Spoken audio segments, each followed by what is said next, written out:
মুখ্যমন্ত্রী আমাদেরকে বলে দিয়েছেন উৎসবে ফিরে যেতে।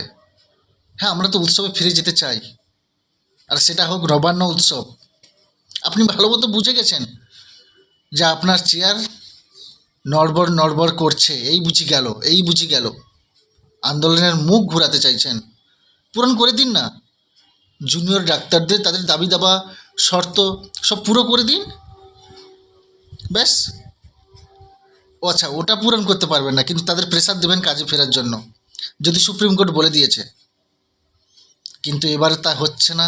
প্রত্যেকবারের মতো ঘোল তো এবারে খাওয়াতে পারবেন না এবার আপনি, সেটা আপনি ভালো মতো করে বুঝতে পেরে গেছেন। কিন্তু এইবারে যে উৎসবে আপনি ফেরার কথা বলছেন না, এই উৎসব হবে নবান্ন উৎসব। মানে ওই 27শে আগস্ট যে নবান্ন অভিযান হয়েছিল, ঘুরে ফিরে তার দিকেই যাচ্ছে। এটা এটা আপনি বুঝে রাখুন।